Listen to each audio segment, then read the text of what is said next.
Bugün armutlu tart yapmaya karar verdim. Şimdi markete gidiyoruz, armutumuzu alıyoruz, malzemelerimizi alıyoruz ve tartımızı yapıyoruz.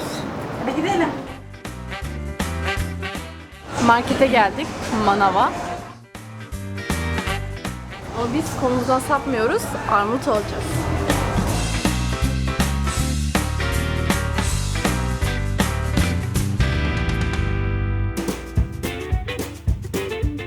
Muzun kilosu. Bundan da alayım diyorum. Bu da pears. Bu da armut. Değişik bir armut çeşidi. Bundan mı deneyeceğim?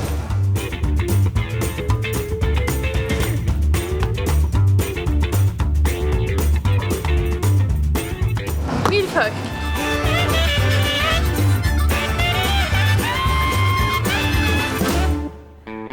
Herkese Sydney'den merhaba. Ben Beyza. Bugünkü videomda çok kolay bir tarif yapacağım. 4 malzemem var ve bu 4 malzemeyle çok basit, herkesin yapabileceği bir tatlı göstereceğim. Malzemelerim: armut, yağ, hatta tereyağı, şekerim var ve milföy hamuru var.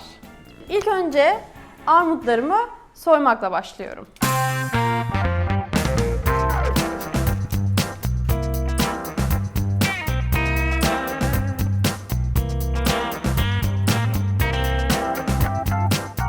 Ben bugün manava gittim ve her yerde bulunabilecek klasik bir armut aldım. Ama böyle bir Asya'da yetişen bir armut türü daha var.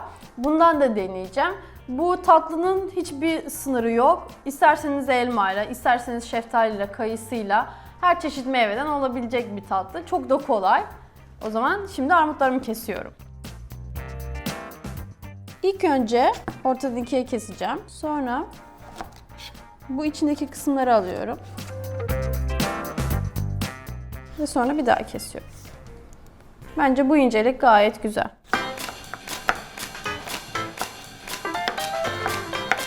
Ben armutlarımı bitirdim. Çok önemli bir püf noktası yok. Gerçekten dediğim gibi çok kolay bir tatlı.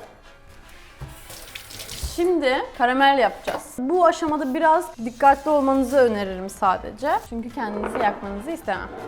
Şimdi benim böyle bir tavam var. Tava seçiminde şuna dikkat edebilirsiniz. Fırında pişireceğim. Fırına dayanıklı bir tavanız varsa çok kolay. Eğer yoksa herhangi bir kek kalıbında falan da yapabilirsiniz. Çok klasik. Ben 3 yemek kaşığı, 3,5 yemek kaşığı şekerimi şöyle tavamın her yerine zaten geliyor. Bunları pişireceğim. Bu aşamada fırınımızı alt üst fanlı ve 180 dereceye getirelim. Isınmaya başlasın. Bu şekeri eriteceğim ve karamel kıvamına getireceğim. Eridikten sonra bir tatlı kaşığı kadar yağ koyacağım. Tereyağı kullanıyorum. Çok az kaldı. Şöyle güzelce bu şeker erisin. Ara sıra karıştırmakta fayda var. Karamel, şeker eriyince çok çabuk yanabiliyor. Benim ilk karamel deneyimimde ben şimdi böyle mutfağa merak saldığım bir zamanlar dedim ki ben bir karamel deneyeyim ya. Karamelden bir şeyler yapayım. Böyle karameli 4 parmağıma böyle döktüm. Ve o zaman anladım ki karamel çok acıtıyormuş. Yakıyormuş. Karameliniz az geldiyse bu noktada azıcık daha ekleyebilirsiniz. Çünkü ben biraz azaltmışım. Bol karamelli bu tatlı güzel oluyor.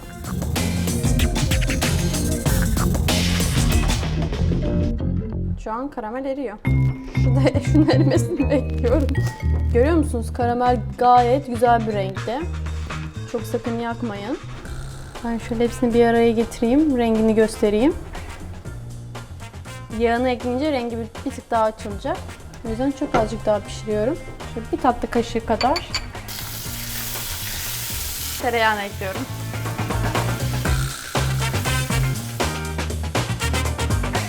Mis gibi karamel koktu bu ev. Böyle yağı da eridikten sonra ocaktan alabiliriz.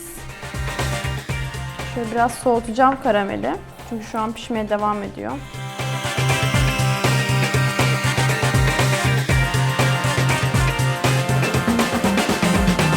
O sırada ne yapabilirim? Puff pastry'mi kesebilirim. Yönetmen puff pastry. Şimdi şöyle bakıyorum. Şu boyda bir tabağım var. O boyda bir tabağımı çıkartıp bakayım. Yes. Benim tavam neredeyse bu boy. Bıçakla birlikte kenarlarından bir yuvarlak şekli çıkartacağım. Tamamdır. Armutlarımı dizmeye başlayabilirim. Armutlarımı şu şekilde şöyle bir daire çizecek şekilde diziyorum.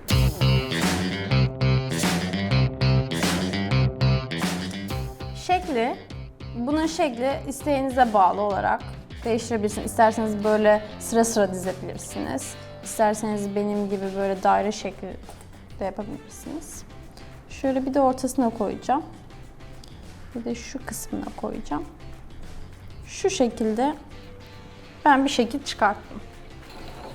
Sonra bu kenarlarından kestiğim kısımları çıkartıyorum. Yavaşça ve bunun üzerine koyuyorum. Koyduktan sonra şu kısımların içine doğru katlıyorum. Böyle biraz aşağı doğru bastırıyorum. Şimdi bir kaşık yardımıyla, kaşığın tersiyle bu köşede kalan kısımları aşağı doğru, dibe doğru birazcık daha ittiriyorum. Ama lütfen dikkat edin, kendinizi yakmayın.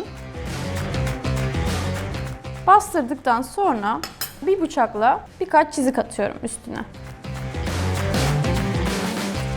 Çizikleri attım ve şu an tartım pişmeye hazır. Hadi gelin fırına atalım. Fırınım güzelce ısınmış. 180 derecede. Eğer fırınınız çok yüksekse ya da çok düşükse derecesini kendi fırınıza göre ayarlayabilirsiniz. Attım. 30 dakika sonra kontrol edeceğim. Şu aldığım Asya armutlarıyla da farklı bir tarzda tart deneyeceğim. Bu kabı kullanacağım. Yine şeker, karamel yapacağım, şekerimi eritip. Armutlarımı dizip milföy hamurumu koyup fırınlayacağım.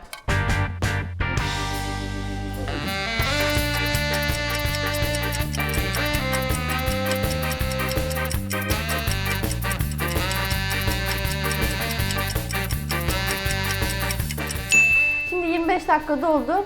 Bir tartlarıma bakacağım. Güzel bir renk almış. Karamel de çok güzel görünüyor. Hafif kabarmış. Burada da Asya armutlarıyla yaptığım var. Bunun ekstradan bir 5 dakikası daha var. Hatta bir 10 dakikası daha var. Şimdi sabırsızlıkla bekliyoruz.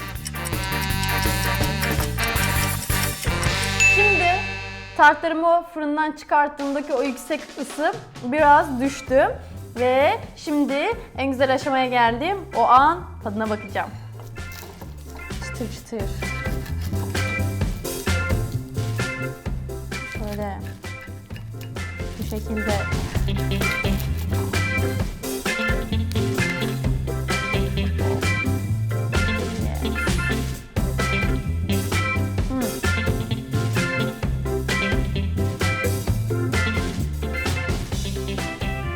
Çok güzel. Harika. Karameli çok severim, armut çok severim. Milföy zaten her şeye çok yakışıyor. Şimdi bu normal klasik armuttu. Bir de Asya armutuyla denediğim vardı. Yaptım. Onu da deneyeceğim.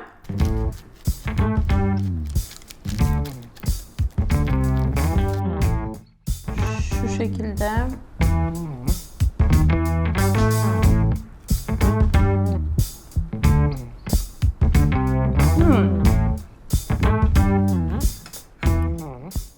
Aradaki fark, bu Asya armutu biraz daha şeker oranı düşük. Biraz daha az şekerli olmuş ama daha çok beğendim. Çünkü ben şekeri çok seven biri değilim. Çok aşırı sevmiyorum şekeri. O yüzden bunun o çok şekerli tadı gelmedi bana. Zaten karamel de bir şekerli. Bence ikisi de güzel. Kesinlikle elmalıyı da deneyin. Elmalıyı da ben çok seviyorum. 4 malzemeyle çok kısa sürede hem uygun fiyatlı bir tatlı yaptım. İnşallah beğenirsiniz. denersiniz. O zaman hepinize şimdiden afiyet olsun. Kanalıma abone ve videomu beğenmeyi unutmayın lütfen. Teşekkürler. Hoşça kalın.